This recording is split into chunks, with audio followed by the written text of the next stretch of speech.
খায় না বলে ভাই। বিড়ালেও খায় নাকি সে? এই বুল্লাইও খায়। ও এরকম খাওয়া একটা রয়েছে, আমি দেখিনি হাত তুলে দিতে বলি। আচ্ছা আচ্ছা। সাথে সাথে কামড়েছে। তাহলে সাপে কামড়াবে নাকি রে? ড্রাগনের ফুলগুলো কিন্তু খুব বেশি সুন্দর ভাই, যাই বলেন।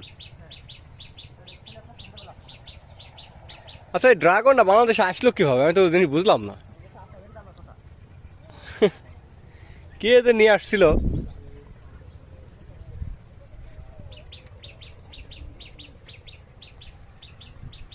আল্লাহর অশেষ রহমত এগুলা, কি যে কুদরত।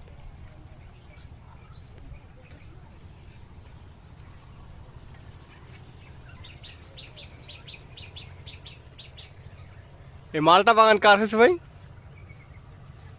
মালটা মালটা